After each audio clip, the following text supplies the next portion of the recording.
Hey everyone, I'm back, and today we're going to be talking about Big Eyes, and this movie is directed by Tim Burton and stars Amy Adams and Christoph Waltz, and it came out in 2014. And I've never seen this movie before, and I've always kind of avoided it just because it didn't look interesting. And I found it on Netflix, and I was like, you know what, let's just give it a shot. Let's see how it is. And I enjoyed this movie a lot more than I thought I would.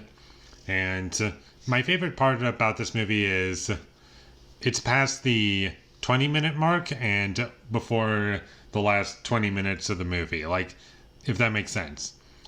I'm not a huge fan of the first 20 minutes or the last 20 minutes. Everything in between, like that hour chunk of the movie, that was my favorite part of the movie.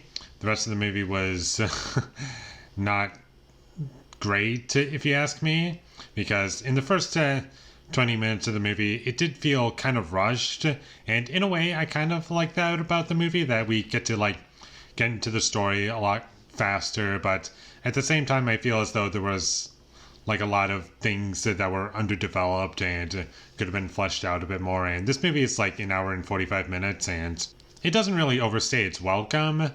But at the same time, I would have liked there to be a bit more in that first 20 minutes, maybe stretch that out a little bit more, so we could have a bit more about characters and their relationships and how our main character eventually marries Christoph Waltz's character.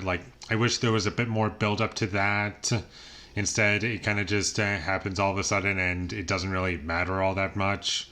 But after that point, the movie does really pick up and really gets into the meat of the story, and I liked how it slowly goes from everything's a lot better at this point in time, and then it just slowly starts to go downhill after that point, and a lot of drama happens, and eventually you get a conclusion without spoiling anything. And the last 15 minutes of the movie I wasn't huge into because I felt it was a little cheesy and a little silly, but it didn't ruin the movie for me, luckily, and it was just those two elements in particular that I wish there was a bit better.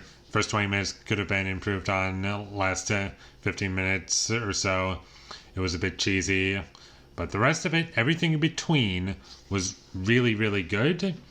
And I liked how everything was developed and presented, and there wasn't really anything fantasy-like or overly exaggerated in what I would expect from a Tim Burton movie, except for one thing. There's a couple scenes where you see, from our main character's perspective, played by Amy Adams, and she sees characters that have big eyes, and that's a huge part of the movie. And that happens in a couple key moments, and it's very clearly an intentional choice, and I didn't find it cheesy at all because it made sense for that character. I also really enjoyed Christoph Waltz's character. I thought he was really great. The performance was really great, but also he's more of a businessman, and he knows exactly what people want and how to sell it to them, and when people don't like it, he criticizes them hardcore and basically fights with them. And he kind of pretends that this is his and all of this belongs to him, and he kind of manipulates our main character into it feeling like it's from us. And if people were to discover it's not me making these paintings, it's you, then that would cause a huge problem. And I liked where all of that went, and there's a lot of really good scenes, and the characters are very well realized, especially our main two characters. Our main character's daughter, her you get something with her every once in a while, but she isn't really that important, and she's not really a necessary character in the story. And also, I'm kind of split on, did I really need more scenes with that character? Because I feel you kind of get a basic understanding of what you need to know from that character. And I don't know if giving her more screen time, or giving her something to do, how much would that really add to this story? Because already this movie works pretty well once it gets going for me personally. And I really enjoyed how this movie kind of talks about art and what it means to certain people and the way it kind of handles that, and also how it kind of is treated like a business.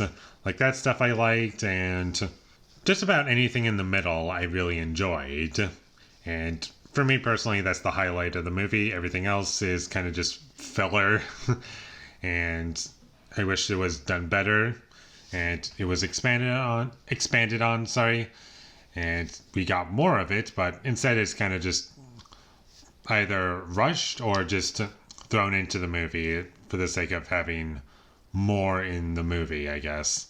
For it to feel like it's a feature length film, is what I mean. And overall, I thought the movie was good, and it surprised me, and I was happy to finally watch a good movie after watching so many less than good movies as of late. And I was happy to finally get to a movie that I really enjoyed. So check this movie out whenever you get the chance. I think it's solid, and I thoroughly enjoyed it. It has its problems, but by the end of the day, I can watch this movie again. And with all that being said, I'm going to give Big Eyes a 7 out of 10. Thank you for watching my videos as always. If you enjoyed this review, be sure to leave a like and comment down below you thought of Big Eyes, and my social media links. They will all be in the description, so follow me there. And last but not least, subscribe to be a part of Foley Nation, and I'll see you when I get my next review up, and that is going to be for No Escape. So look forward to that, but until I get that up, thank you for watching and have a great day.